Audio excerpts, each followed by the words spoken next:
October 14, 2025, 08:50 a.m., Southern Caribbean Sea. The air was thick with the humid, metallic tang of the open ocean, a deceptive calm that belied the tension in the Combat Information Center, CIC, of the USS Stockdale, DDG-106, an Arleigh Burke-class guided missile destroyer. 25 nautical miles off the Venezuelan coast, the ship was operating in international waters, a forward presence in the ongoing multinational effort to curb narco-trafficking in the region. The radar scope, a glowing green eye in the darkened CIC, had just registered a new contact. It was a fast-moving, small-signature target, exhibiting all the telltale signs of a high-value maritime interdiction target. The contact was moving at over 38 knots, a speed impossible for a typical fishing vessel, and was deliberately weaving, a classic evasive maneuver designed to confuse radar tracking and force a pursuing vessel to constantly recalculate its intercept vector. Crucially, the contact was running dark. No automatic identification system, AIS, transponder signal, a blatant violation of international maritime law, and a clear indicator of illicit activity. The CIC operator, a young lieutenant junior grade, called out the data with the clipped professional cadence of someone who had drilled this scenario countless times. Bogey detected. CPA under 1 nautical mile. Time to intersect, 7 minutes. This was no fishing boat. Fishing boats don't sprint at highway speed, and they certainly don't cut their transponders. The bridge crew, led by the captain, knew exactly what they were facing: a Venezuelan go-fast smuggling craft. These vessels are the workhorses of the drug cartels, typically a long, narrow fiberglass hull, maybe 20 to 25 meters in length, powered by a bank of 2, 3, or even 4 high-horsepower outboard engines, often modified for maximum speed and fuel efficiency. Their sole purpose is to deliver a payload of hundreds of kilograms of cocaine bales, wrapped in plastic and often covered in a layer of grease to repel water. From the South American coast to transshipment points in the Caribbean, to the untrained eye, it looked like a reckless speedboat. To the Navy, it was a projectile, a missile without a warhead, fast enough to close the distance rapidly and reckless enough to cause a catastrophic collision. Stay tuned for the news. Subscribe to the channel to stay updated on Maduro and Trump's moves. The first protocol was immediate and non-confrontational. Establish communication. The bridge crew initiated a standard hail on the international bridge-to-bridge radio frequency. Unidentified vessel. This is United States Navy warship Stockdale. You are operating in international waters. State your intentions and prepare to be boarded. The message was delivered clearly, first in English, then in Spanish, and repeated 3 times over an open channel. Silence. The smuggler held its course. The bearing remained constant. The intercept numbers shrank. At this speed, a single wrong maneuver by either vessel meant steel against fiberglass, and the outcome was never in doubt. The Navy, however, operates under strict rules of engagement, ROE. Every second was logged, every warning broadcast, and every action justified. What began as a routine drug interdiction was rapidly shifting into a high-stakes confrontation. One reckless move away from international headlines. The contact wasn't slowing. Its track danced across the radar, zigzags punctuated by bursts of acceleration and sudden lulls. Classic smuggler tactics designed to make the vessel unpredictable and force the pursuing warship to constantly recalculate its course. Inside the CIC, the numbers were grim. Bearing steady, CPA is now 6 cables. Speed holding at 38 knots. 6 cables is just over half a nautical mile. That's virtually no buffer at all. The Stockdale was operating in international waters, 25 miles offshore, a detail that would be scrutinized by international law experts and politicians alike. Every move was logged, every call recorded, because the ROE were not just guidelines. They were the legal ammunition for the inevitable post-incident inquiry. The bridge-to-bridge hail went out again, this time with a sharper edge. Unidentified Venezuelan vessel, you are operating dangerously. Acknowledge immediately. Still no answer. The destroyer's crew understood the message. Silence at sea wasn't confusion. It was defiance. The captain ordered a shift to visible presence. The deck crew manned visible stations. The massive 5-inch, 120 timonen, finurans. Mark 45 Mod 4 gun turret, a symbol of the destroyer's immense power, slowly slewed to starboard. It wasn't a firing solution, but it was a clear, unmistakable signal. The warship was awake and ready.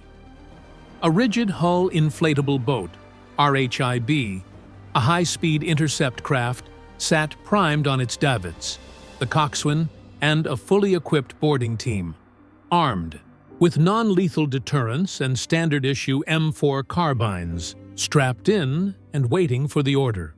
The smuggler responded by committing the worst possible maneuver. It cut directly across the destroyer's projected bow. At that speed, the closest point of approach, CPA, dropped dangerously low. "CPA, 2 cables closing!" the CIC operator shouted. 2 cables, about 400 yards. That was knife-fight range at sea. The captain's voice was a steady calm in the rising storm. "Maintain course, log everything." Swerving now would hand Caracas a propaganda victory. An American destroyer dodging a Venezuelan boat. That was not an option. Instead, the destroyer escalated to the next step in the ROE. Launch warning signals. A long, unmistakable blast of the ship's horn thundered over the water, a sound that could carry for miles. Deck lights flashed in a rhythmic warning pattern. Still, the smuggler refused to break off. To the professionals on the bridge, this was no longer a chase. It was the opening act of a collision scenario. One push away from fiberglass, shattering across steel plating. The clock ticked down. CPA under 200 yards. The smuggler was daring fate, and the U.S. Navy. The Navy answered the dare with rotor blades. The captain gave the order. Launch Seahawk. Launch RHIB. Keep recording. On the aft flight deck, the MH-60R Seahawk helicopter, the Navy's primary maritime multi-mission aircraft, roared to life. Its twin engines screamed, and the rotor blades bit the Caribbean air, throwing spray across the stern. The helicopter crew wasn't armed for a kinetic strike. Their primary weapon was presence and surveillance. As the high-low lifted to 200 feet, its FLIR, forward-looking infrared pod, swung towards the smuggler. The infrared sensors painted a glowing picture of the target. Hot engines, frantic crew movements, and the telltale thermal signature of fuel and cargo sloshing under the deck. Every frame was time-stamped and archived. The Seahawk immediately deployed a non-lethal deterrent. A warning flare, a bright magnesium streak cut across the sky, arcing directly across the smuggler's path. The message was unmissable. Stop right now. Still, the Go-Fast pushed the throttle. Its triple outboards screamed, prop wash exploding into white foam. Speed jumped past 40 knots. They were running, but they were also burning fuel at an unsustainable rate. A detail the Seahawk's sensor operator was logging. The Seahawk escalated its non-lethal response. A green laser interdiction system, GLIS, pulse. The bright green beam flashed twice across the smuggler's cockpit. This non-lethal visible light was designed to temporarily blind sensors and force the crew's attention. A final, non-aggressive warning before more drastic measures. Meanwhile, the Stockdale's RHIB was deployed. the coxswain steering hard, the intercept angle perfect. Now, the smuggler was caught in a three-dimensional trap. The destroyer looming with its steel mass, the helicopter circling overhead, and the RHIB knifing across the waves. The smuggler veered again, too sharp. At these speeds, the hull dug dangerously into the swell. For a terrifying heartbeat, the boat almost flipped. They recovered barely, swinging wide to port, trying to break away. That's when the RHIB made its move. Engine screaming, bow leaping over the chop, the boarding team poised to block the gap. The MH-60R's FLYAR system is a game-changer in maritime interdiction, providing irrefutable evidence. In the business world, having clear, irrefutable data is equally vital. Stay tuned to the channel for the latest news.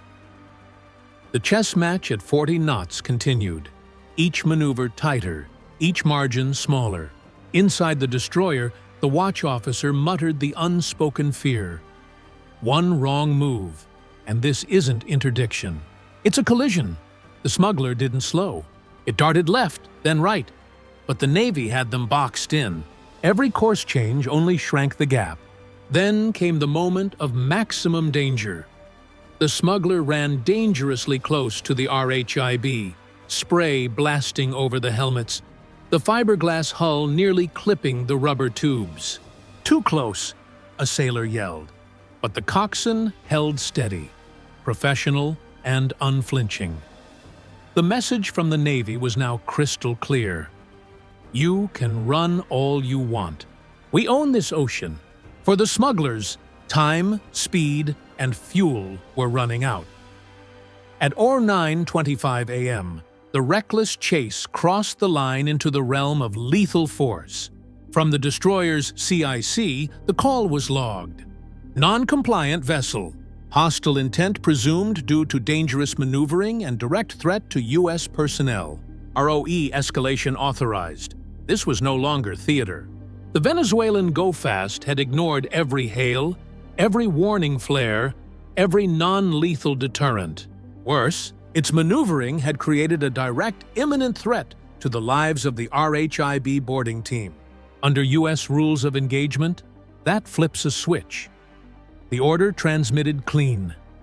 Engage to disable. The Seahawk banked hard, its camera fixed on the smuggler's stern, every frame archived. Then, over the destroyer's deck, a sharp, distinct thud echoed, the launch of precision fire. This was not a warning shot.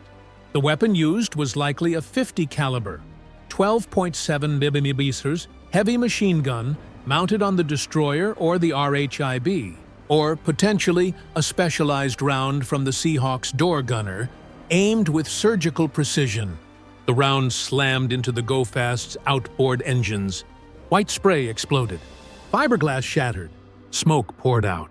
At 40 knots, that kind of hit is not survivable. The engine block, the heart of the go-fast, was instantly disabled. Seconds later, the vessel was dead in the water, its momentum carrying it forward in a final, sickening lurch. The 4 smugglers on board were immediately incapacitated or killed by the kinetic impact and subsequent explosion of the high-speed engine block. No survivors were visible. The destroyer held its course. There was no celebration, no chest beating, just silence and the continued recording of evidence. For the Navy, this wasn't about drama. It was about evidence, procedure, and the enforcement of international law. Within hours, the incident was picked up by Reuters and the Associated Press. Washington confirmed a Venezuelan smuggling vessel had been destroyed in international waters following a hostile and dangerous confrontation. The B official statement cited the vessel's aggressive maneuvering and direct threat to U.S. personnel as the justification for the kinetic strike. The response from Caracas was immediate and furious. The Venezuelan government condemned the action as an act of state terrorism and a violation of national sovereignty, despite the incident occurring outside their territorial waters. The legal and diplomatic storm had begun. The core of the legal debate centered on the principle of proportionality and the definition of hostile intent in maritime interdiction. While the U.S. Navy was operating under a bilateral agreement with several Caribbean nations to conduct counter-narcotics operations, the use of lethal force against an unarmed vessel, even one engaged in smuggling, is a high threshold. The Navy's extensive logging, the 3 radio hails, the warning horn, the flares, the laser dazzler, the documentation of the near collision was the critical evidence that would justify the action as a necessary act of self-defense against an imminent threat to the RHIB team. The Stockdale's crew, having executed a textbook escalation of force, knew they had done their duty.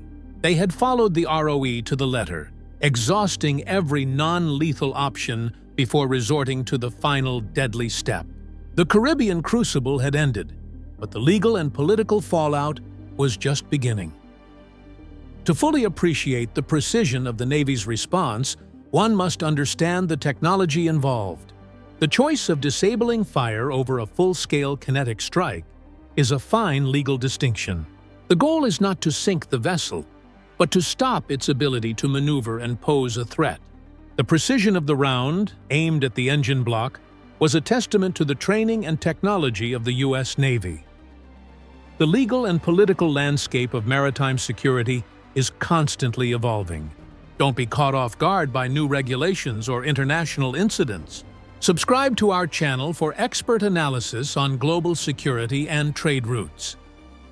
The USS Stockdale, DDG-106, is a testament to modern naval power, a key asset in the U.S. Navy's forward-deployed fleet. As an Arleigh Burke-class destroyer, it is equipped with the Aegis Combat System, a sophisticated, integrated naval weapons system that uses powerful radar and computer programs to track and guide weapons to destroy enemy targets. The ship's AN-SPY-1D multifunction radar is the eye of the system, capable of simultaneously searching, tracking, and engaging hundreds of targets.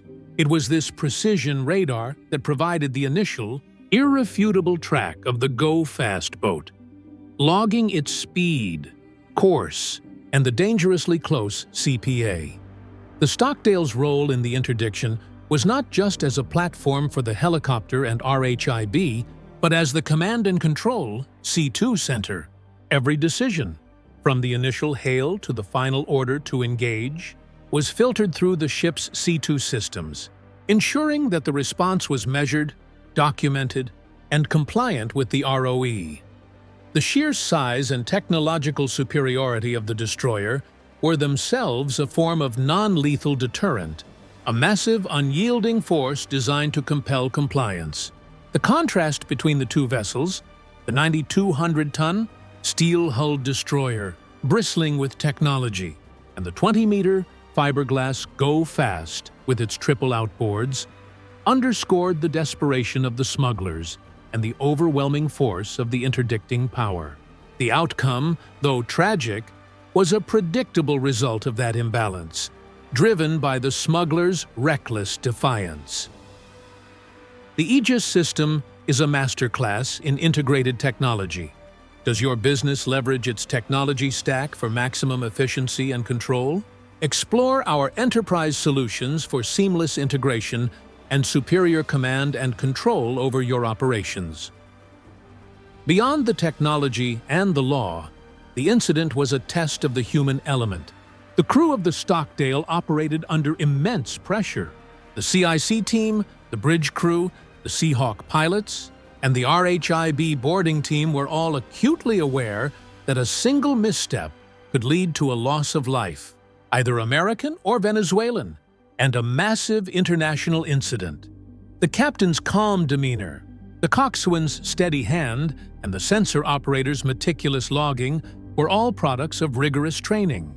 This professionalism, this adherence to procedure, even in the face of a direct threat, is what ultimately allowed the U.S. Navy to justify its actions.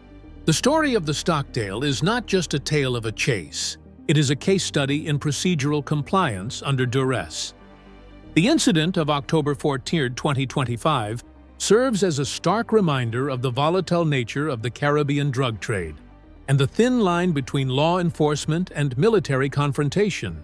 The Stockdale's crew executed their mission with professionalism and adherence to the strict ROE, turning a potentially disastrous collision into a legally defensible interdiction. The price of maintaining security on the high seas is constant vigilance and the readiness to deploy overwhelming force when all other options are exhausted. Stay tuned to the news. At any moment, the Cold War between America and Venezuela is already a reality.